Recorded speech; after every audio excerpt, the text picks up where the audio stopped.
नमस्कार। आज बात करते हैं एक ऐसे शहर की जो आसमान में तैरता है। जी हाँ, इंटरनेशनल स्पेस स्टेशन की। ये कोई मामूली मशीन नहीं है, ये तो हम इंसानों के सबसे बड़े सपनों में से एक है। लेकिन ये सपना जितना बड़ा है उतना ही खतरनाक भी। और इस कहानी की शुरुआत होती है एक ऐसे ही दिन से जिसने पूरी दुनिया को इन खतरों की याद दिला दी। हम बात कर रहे हैं धरती से 60 किलोमीटर ऊपर की, जहां स्पेस शटल कोलंबिया अपने क्रू के साथ वापस लौट रहा था। इस टीम में भारत की कल्पना चावला भी थीं और ये सभी आईएसएस पर एक 15 दिन का जरूरी साइंटिफिक मिशन पूरा करके आ रहे थे। लेकिन तभी एक भयानक हादसा हुआ। एक तकनीकी खराबी और शटल अपने पूरे क्रू के साथ तबाह हो गया। इस एक घटना ने, आप सोचिए, पूरी दुनिया को हिलाकर रख दिया।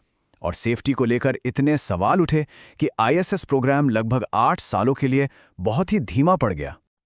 तो सवाल ये उठता है कि इतने बड़े खतरों के बीच ये प्रोजेक्ट बना कैसे? जाहिर है कोई एक देश तो ये अकेले कर नहीं सकता था।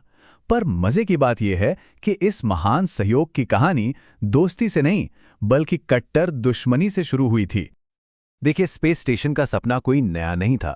20वीं सदी से ही वैज्ञानिक इसके बारे में सोच रहे थे।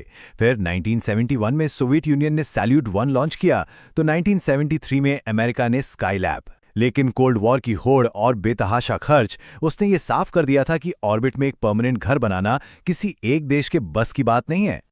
और फिर आया वो ऐतिहासिक मोड़। साल था 1993, जब दो जानी दुश्मन अमेरिका और रूस एक मेज पर आए। साथ में यूरोप, जापान और कनाडा भी जुड़े। और तब जाकर यह तय हुआ कि अगर आगे बढ़ना है तो साथ मिलकर ही बढ़ना होगा। और इसी ग्लोबल पार्टनरशिप के साथ शुरू हुआ इंसानी इतिहास का सबसे मुश्किल और सबसे महत्वाकांक्षी कंस्ट्रक्शन प्रोजेक्ट। अब देखिए, आईएसएस को एक ही बार में लॉन्च नहीं कर दिया गया। नहीं, इसे बनाने का तरीका समझिए। जैसे स्पेस में लेगो ब्लॉक्स को जोड़ा जा रहा हो। एक एक हिस्सा यानी मॉड्यूल रॉकेट से भेजा गया और फिर 400 किलोमीटर ऊपर ऑर्बिट में उन्हें बड़ी सावधानी से एक दूसरे से जोड़ा गया। ये प्रोसेस पूरे 10 साल तक चला। और ये वाकई में एक इंटरनेशनल एफर्ट था। रूस ने 1998 में पहला मॉड्यूल जारिया लॉन्च किया, तो अमेरिका ने यूनिटी और डेस्टिनी जैसे ज़रूरी हिस्से भेजे। यूरोप ने कोलंबस लैब बनाई, जापान ने किबो लैब दी और कनाडा ने वो मशहूर रोबोटिक आर्म कैनाडाम दिया, जिसने इसे बनाने में बहुत मदद की। अब ज़रा इसकी कीमत पर आते हैं। तैयार हैं? 150 अरब डॉलर। जी हाँ, ये इसे इतिहास में बनाई गई सबसे महंगी अकेली चीज बनाती है। मतलब इस पैसे में तो दुनिया के कई बड़े बड़े शहर बस सकते हैं। और इसकी स्पीड 7.5 किलोमीटर प्रति सेकंड। ये रफ्तार इतनी तेज है कि ये सिर्फ 90 मिनट में पूरी धरती का एक चक्कर लगा लेता है। सोचिए। तो इसका मतलब क्या हुआ? इसका मतलब ये कि आईएसएस पर जो एस्ट्रोनॉट्स रहते हैं वो हर 24 घंटे में एक नहीं, दो नहीं, बल्कि 15 बार सूरज को उगते और ढलते देखते हैं। जरा सोचिए, एक दिन में 15 बार सनराइज। कमाल है ना? तो ये सब तो ठीक है, पर ऐसी जगह पर रहना कैसा होता होगा जहां ना कोई ऊपर है ना कोई नीचे। वहां की जिंदगी का सबसे बड़ा सच है माइक्रोग्रेविटी। मतलब आप भारहीन है। एस्ट्रोनॉट्स वहां चलते नहीं हैं, वो तैरते हैं, फ्लोट करते हैं। और सोने के लिए भी एक स्लीपिंग बैग को दीवार से बांधना पड़ता है ताकि सोते सोते कहीं और ना तैर जाएं। और लंबे समय तक माइक्रोग्रेविटी में रहने का हमारे शरीर पर भी बड़ा अजीब असर होता है। हड्डियां और मांसपेशियां कमजोर होने लगती हैं। इसीलिए उन्हें रोज 2 घंटे कसरत करनी पड़ती है। एक मशहूर केस है एस्ट्रोनॉट स्कॉट केली का, जो स्पेस में रहने के दौरान 2 इंच लंबे हो गए थे। इसी को समझने के लिए वैज्ञानिकों ने उनकी तुलना उनके जुड़वां भाई से की जो धरती पर थे, ताकि भविष्य में चांद और मंगल के लंबे मिशनों के लिए तैयारी की जा सके। तो वहां एक एस्ट्रोनॉट का दिन कैसा होता है? ये हाईटेक साइंस और रोजमर्रा के घरेलू कामों का एक मिक्सचर है। खाना डिहाइड्रेटेड होता है, जो हर 6 हफ्ते में धरती से भेजा जाता है। टॉयलेट में पानी की जगह एयर सक्शन का इस्तेमाल होता है। एक तरफ वो लोग बड़े बड़े साइंटिफिक एक्सपेरिमेंट्स करते हैं और दूसरी तरफ स्टेशन की सफाई और मेंटेनेंस भी करते हैं। और हाँ, ये सब कुछ तैरते हुए। तो आईएसएस सिर्फ एक घर नहीं है, ये एक अनोखी लैबोरेटरी भी है।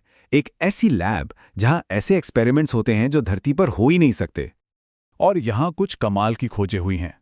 2013 में डार्क मैटर के कुछ संकेत मिले। 2018 में पदार्थ की पांचवी अवस्था, जिसे बोस-आइंस्टाइन कंडेंसेट कहते हैं, वो पहली बार ऑर्बिट में बनाई गई। यही नहीं, 2015 में पहली बार स्पेस में सरसों का पौधा भी उगाया गया। ये सारी खोजें भविष्य के स्पेस मिशन के लिए बेहद जरूरी हैं।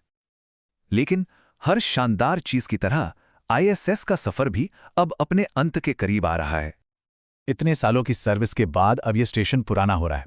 तो प्लान ये है कि 2028 से 2030 के बीच इसे कंट्रोल तरीके से डीऑर्बिट किया जाएगा, यानी धरती की तरफ वापस लाकर समंदर में गिरा दिया जाएगा। तो सवाल ये है, इसके बाद क्या? What's next? वेल, अब स्पेस एक्सप्लोरेशन का एक नया दौर शुरू हो रहा है। भारत जैसे देश 2030 तक अपना खुद का स्पेस स्टेशन बनाने की योजना बना रहे हैं। वहीं अमेरिका चांद का चक्कर लगाने वाला एक नया स्टेशन लूनर गेटवे बनाने की तैयारी में है। और इन सब का मकसद क्या है? चांद और फिर मंगल पर इंसानी बस्तियां बसाना। तो आईएसएस की सबसे बड़ी विरासत क्या है? वो है इसका तजर्बा। इसने हमें सिखाया है कि स्पेस में कैसे रहना है, कैसे काम करना है। यह हमारी अगली बड़ी छलांग के लिए एक लॉन्च पैड की तरह है। सोचिए, आईएसएस को उन देशों ने मिलकर बनाया जो कभी एक दूसरे के दुश्मन थे। ये इस बात का सबसे बड़ा सबूत है कि जब हम साथ मिलकर काम करते हैं तो क्या कुछ हासिल कर सकते हैं। तो जाते जाते एक सवाल छोड़ जाते हैं, क्या हमें एक और दुनिया बसाने के लिए फिर से इसी तरह एक हो सकते हैं?